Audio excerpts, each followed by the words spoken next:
Hey guys! It has been a very eventful February for me. Boy, on February the 5th, I got my very first surgery. Um, and it was a very weird experience. And I'm saying that because it was my first surgery. I didn't know what to expect. It was the first time I was going under general anesthesia, and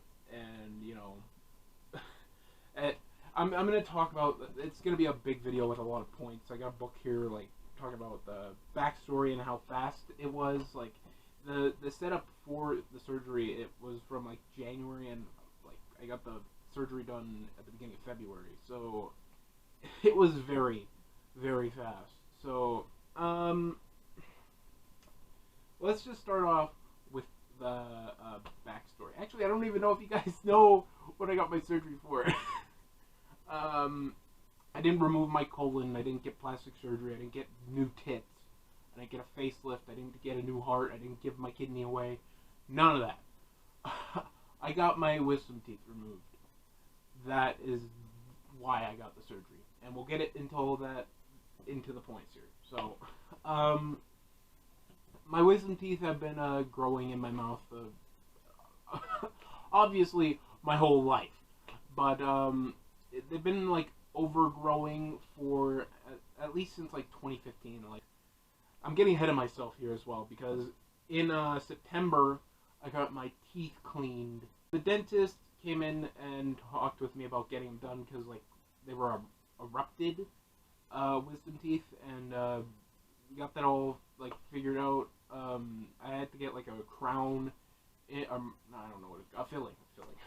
I had to get a filling in like December or something, and he sent a referral to like a maxillofacial oral surgeon or whatever.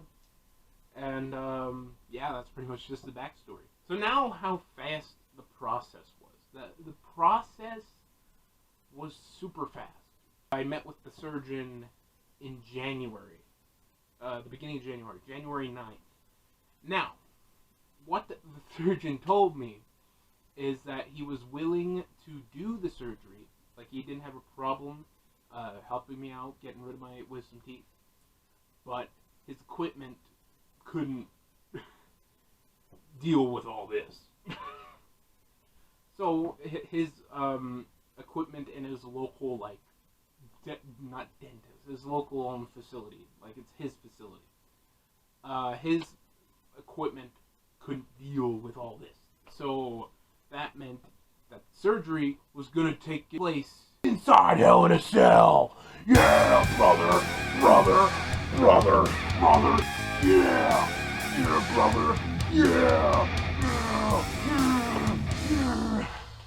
I regret doing that. I'm sorry. We signed the paper. That was it. I needed to get a doctor's note from my family physician. It was very expensive. Holy crap! I had to pay $160 for it. There goes WWE 2K20 Let's Play. Thank God I didn't spend my money on that.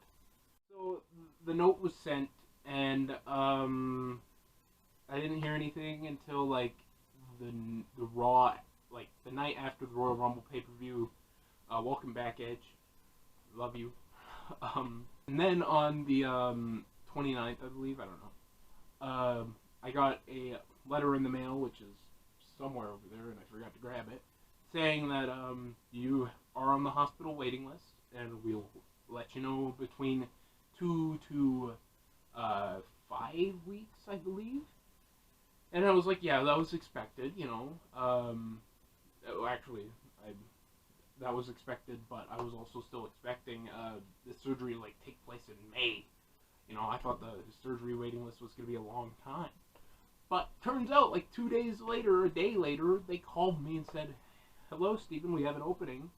Would you like to get the surgery done on February the 5th? And I was like, sure, let's do it. And yeah, that was it.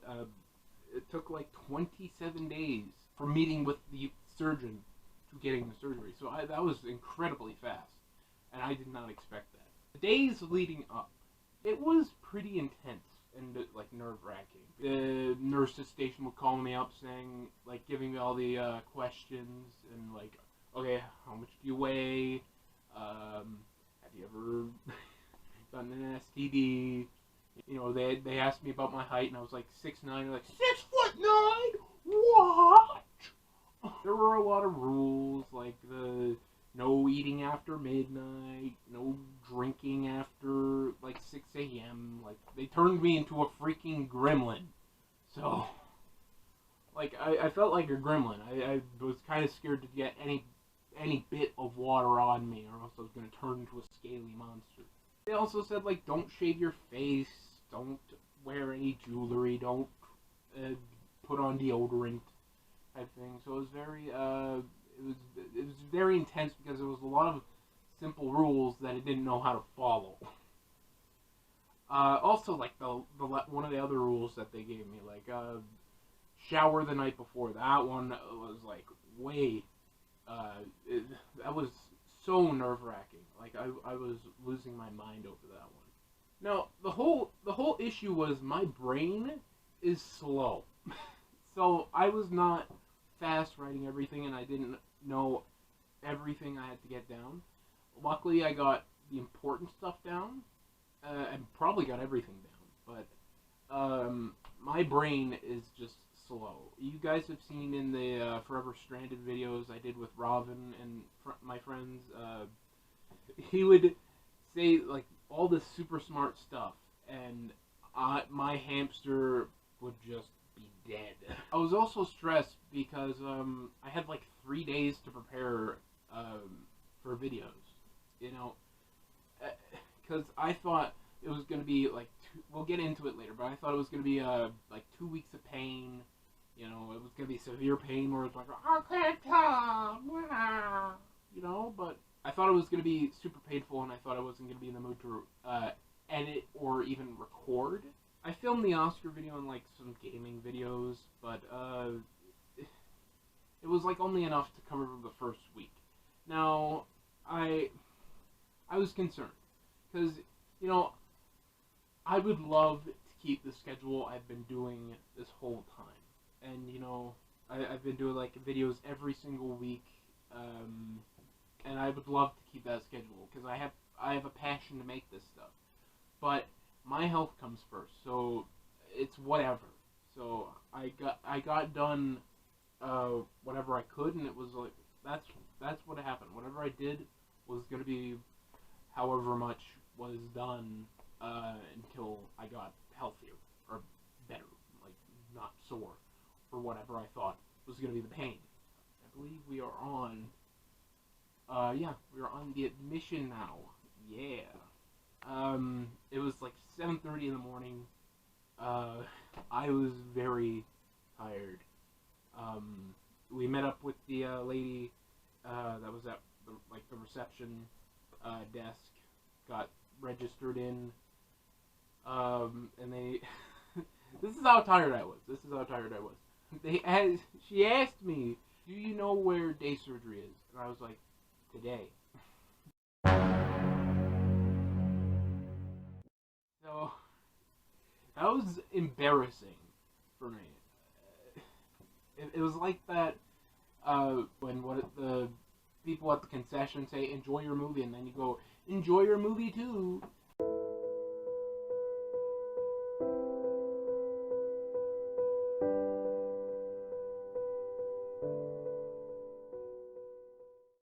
It's so embarrassing. But yeah, we got up to day surgery, and I got dressed up in my nice little gown. I had some little paper shoes on.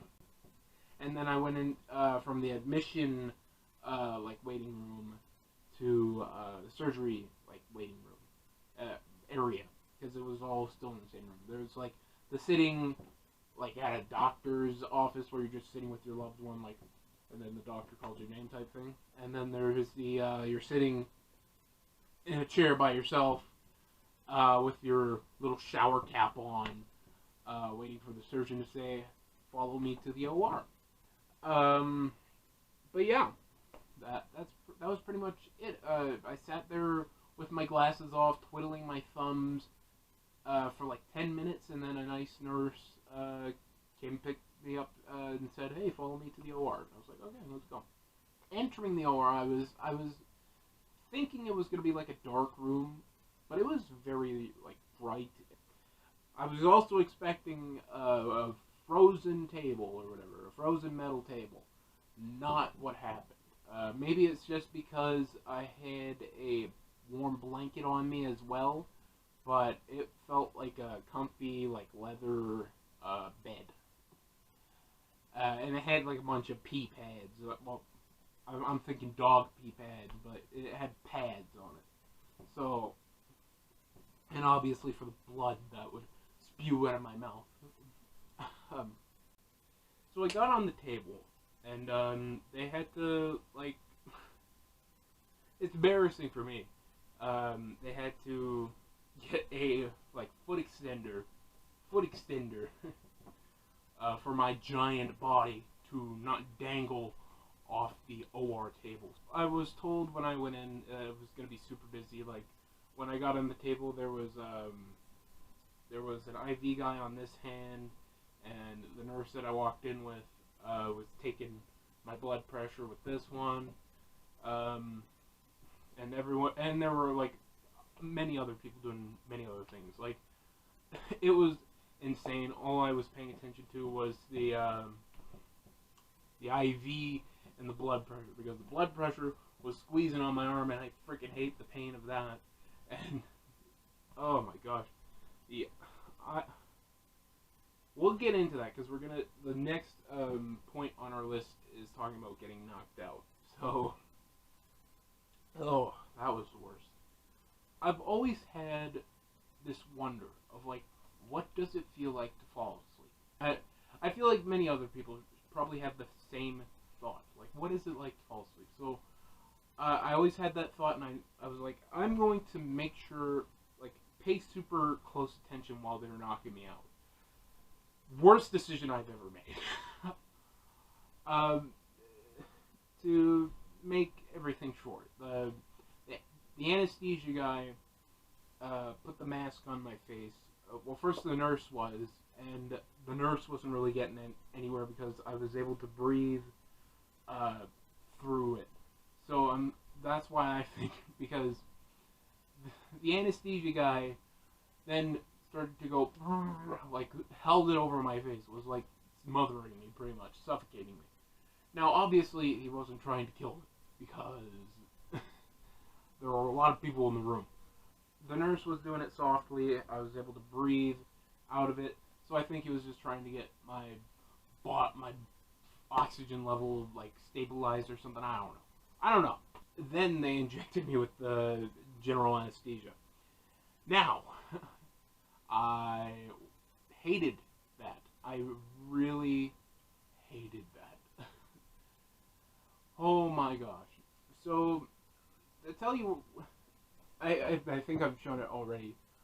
That's where the bruise is, and it's been a couple of weeks. It's been about 2 weeks now. That's where the IV was. So, they put the general anesthetic in there. They put whatever they wanted in there, pretty much. And this is what happened. So, they put the general in there. I'm laying on the table. They put it in. And then I just feel this warmth, like, going up my arm. And, like, then into the left side of my chest. And then I just was like, ho, ho, ho, ho. And then, like, it felt like I was tranquilized, honestly. And it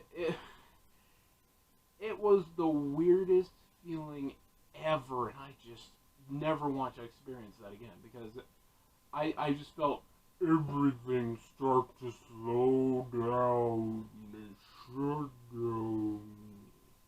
You know, it felt like something was injected into my bloodstream. That's pretty much what it was, and that is legitimately what it was. Something, no shit, Sherlock. Oh my god.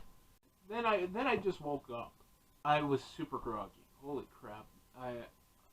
I was just so freaking groggy. That's all I remember. I hardly remember anything else. the nurse that took care of me, like for the first couple minutes, was super nice. And when I was getting dragged off, I was trying to say thank you, but my mouth was like filled with gauze, and I was like just so out of it. And also, when I woke up, they asked me to roll on my side. I could barely move. That is the weakest I've ever felt. They kept me in recovery for about 40 minutes. I know that because I woke up and I checked the clock and it was 10:10. And then when they brought me back into day surgery, it was 10:40, I believe. So they kept me there for about a half an hour. And time went by. Holy crap! It went by fast. I will tell you that. I closed my eyes because I was groggy and tired still. But when I closed my eyes, but I could hear everything. I could hear doctors talking to other doctors. Oh, what are you gonna do this weekend? Type thing, you know. And then I open my eyes, and then it's like 10:25, and then I close them again, open them again. It's 10:30. It's like, whoa. Now looking back at it, I'm like, holy crap. And even then when I was groggy, it's like, whoa, how did that happen? Like, are they just moving the clock on me? Like, they have a remote control that just goes, you just go to that time, okay. But yeah, I was moved back into day surgery, and now I thought recovery was in a completely different section of the hospital. And I'm not saying that. I'm saying that because I don't know. I've never had surgery, so I thought it was gonna be like I go down an elevator, something like that. But no, all that literally happened was I was in my bed. They moved it, turned. There I was, back literally where I was sitting to get admitted into surgery. So it was very weird. I was expecting to go down like a floor or something, because I've never had a surgery before. Day 1 of recovery. So I got dressed, I was ready to go, blah, blah, blah. Now, they gave us the specific instructions, 10,000 commandments, They gave us the instructions and the meds. Now, it is essential that there's the gauze pads that need to be put in, like, replaced every 30 minutes or whatever to prevent, to stop the bleeding. Take medication, pain meds, before the anesthesia wears off, whatever, may take about 8 hours. Do not engage in excessive physical activity for 5 days after the surgery. I had fun with this one. For the first couple days after, I was like, I can't carry these groceries for you because it's excessive, I can't I can't shovel the driveway because it snowed the night of my surgery. I woke up at 7 in the morning. When we were going to the hospital, there was like a foot, not even a foot, a couple inches of snow. I was like, thank God I'm getting my surgery today because I did not want to shovel. I hate shoveling. This one I love. Do not brush your teeth today. I hate hygiene. That is just the way I am. No, I'm joking. That is a character gimmick. Steven L 316 is not the real person. I'm a character. You must remain quietly resting at home for the remainder of the day. I did not do that. I did not do that. What I did was I tried not to talk with the gauze. I still managed to just say a couple words a couple times. And, it wasn't a problem. I got it done. Like, the gauze period was very quick, and it was very fine. But really, and we'll actually talk about it later. But the remainder of the first day, after I got the gauze out, I was talking non-stop. You must not operate motor vehicles, power tools, firearms, or machinery for 24 hours. Yeah, I'm gonna go build a house after I got a surgery. No, I'm gonna go shoot my F-22 Glock or whatever. This one I love. Okay, It says, you must not operate or be responsible for any aircraft for 5 days. I find it funny because I really wanted to fly a plane the day after my surgery, and, you know, it was a shame, and now I can't. I lost my pilot's license. I never had a pilot's license, just in case anybody's actually thinking I'm serious. You must not sign or enter any legal contract for 48 hours. Oh yeah, we got to talk about the most important person that helped me get through this whole thing, and actually the whole reason I got this thing at the time I did. Dr. Dad.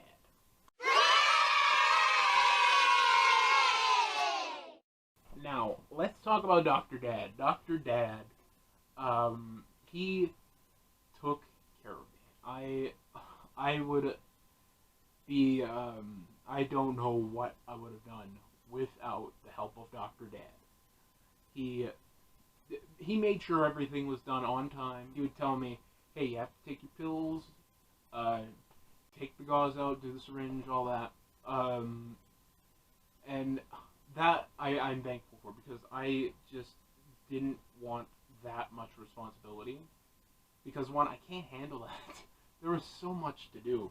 And also, after the first day of surgery, I was loopy probably for at least the first 3 hours I was home. I was just loopy still. Like, not dizzy or anything, but like still high. I felt high and like happy. I couldn't have dealt with the recovery process without the help of Dr. Dad and my nurse Eleanor, Gabby. Hello, Gabby. So, let me tell you what I had to eat, because I for the first like 2 days, first like 4 days, I'm not allowed solid food. Well, first day I'm not allowed solid food. Like the next days I'm allowed like not semi-salt, like soft foods. So like scrambled eggs, you know, banana, you know, something soft to eat. But the first day, pure liquid, nothing to chew. What I had was pretty much meat juice. That is what I called it. That is pretty much what it was. It was meat. There was like some corn in there. There was broth in there. Maybe like blended up noodles. I don't know. All I tasted was meat and corn and broth. It looked like prison food. It looked disgusting. However, it tasted really good. It was, I'm not even joking. It was scrum-diddly-umptious. I'm not lying. I absolutely enjoyed it. They told me that day 3 to 5 would be my most painful, recovery-wise. I'd be in my most pain. And I wasn't. It definitely was the most pain I was in, but it was very minimal. It didn't affect my days at all. They prescribed me like some T3, like, which is kind of the painkiller. I don't know. It's something like that. And I didn't need to take those at all. But yeah. Other than that, there isn't really anything exciting about the recovery. It was just the gauze for like the first 3 hours that I got home, and then pills every 4 hours. There was like penicillin and some ibuprofen. But the worst thing that I had to deal with this whole process was the salt water. Not that I had to do it every like 3 times a day, 4 times a day. It's because it was salt water. I put it in my mouth. Where it goes is where the taste buds are. So I'm basically just drinking the ocean. And of course, yeah, that's what I want to do 3 times a day, is just spray a freaking ocean in my mouth. Basically drink McDonald's fries. Yeah. That is going to be it for the surgery story time. If you could call it a story time. Yeah. Thank you guys for watching. I'll see you guys in another video.